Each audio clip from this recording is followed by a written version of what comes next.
কনিষ্টেবলৰ চাকৰিৰ বাবে জালিয়াতি কৰা সকল বিপদত পৰিব ভুৱা কম্পিউটাৰ সাৰ্টিফিকেট দাখিল কৰা কোনো হাৰি নাযায় CIDয়ে আৰম্ভ কৰিছে সমগ্ৰ বিষয়ক লৈ তদন্ত বৰপেটাৰ কেইবাখনো কম্পিউটাৰ চেণ্টাৰ CIDয়ে অভিযান আৰম্ভ কৰিছে ভুৱা সাৰ্টিফিকেট দিছিল নেকি আপুনি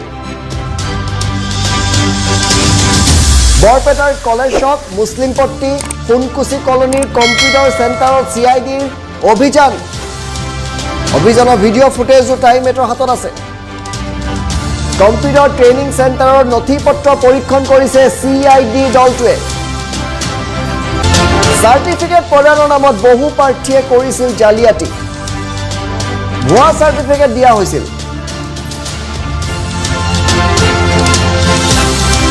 মুঠ 414 গৰাকী প্ৰাৰ্থীৰ সাৰ্টিফিকেটত খেলিমেলি পাইছিল অসম আৰক্ষীয়ে খেলিমেলি ধৰা পৰিছিল ভুৱা কম্পিউটাৰ সাৰ্টিফিকেটেৰে চাকৰি লাভৰ বাবে চেষ্টা কৰা সন্দেহ কৰিছিল তাৰ পিছত গোচৰ দিয়া হৈছিল আৰু এতিয়া অভিযান আৰম্ভ হৈছে 414 গৰাকী এনে প্ৰাৰ্থী হয়তো শীঘ্ৰেই গ্ৰেপ্তাৰ হ'ব পাৰে উপযুক্ত প্ৰমাণ পালে বিপদত পৰিব ভুৱা কম্পিউটাৰ প্ৰমাণপত্ৰ দিয়াৰ চেণ্টাৰ আৰু প্ৰাৰ্থীসকল আমি জ্যোতিদীপ বৈশ্যৰ সৈতে সংযোগ স্থাপন কৰিম কিন্তু এই মুহূৰ্তত আমি কেতবোৰ দৃশ্য দেখুৱাব বিচাৰিছোঁ চাকৰি লাভৰ বাবে আপুনি আবেদন কৰোঁতে জালিয়াতিৰ সহায় লৈছিলে নেকি কম্পিউটাৰ চেণ্টাৰবিলাকত এইকেইটা কম্পিউটাৰ চেণ্টাৰ ইতিমধ্যে আৰক্ষীয়ে আৰু CID দলে অভিযান চলাইছে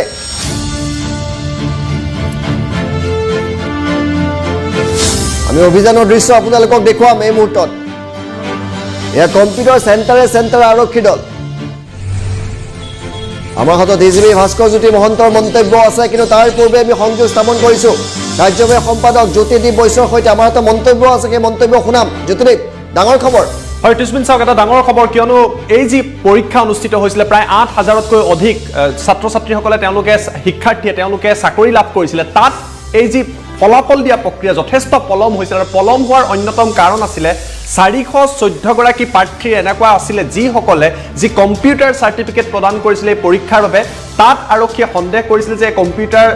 যিসমূহ প্ৰমাণপত্ৰ আছে বা সাৰ্টিফিকেট আছে এইসমূহ সঠিক নহয় জালিয়াতি পাইছিলে তাৰ পাছত আৰক্ষীয়ে সন্দেহ হোৱাত SP সকলৰ সৈতে কথা পাতিলে বিভিন্ন জিলাৰ আৰু SP সকলে ক'লে যে হয় যিদৰে সন্দেহ কৰা হৈছে 414 গৰাকীৰ ক্ষেত্ৰত হয়তো কোনো ধৰণৰ জালিয়াতি থাকিব পাৰে আৰু তাৰ পাছত ভাস্কৰ জ্যোতি মহন্তৰ সংবাদমেল পাতি কৈছিল যে সমগ্ৰ ঘটনাত CIDত গোচৰ ৰুজু কৰা হৈছে কেছ ৰুজু কৰা হৈছে FIR দিয়া হৈছে CID দলে আজি বৰপেটাৰ কেইবাটাও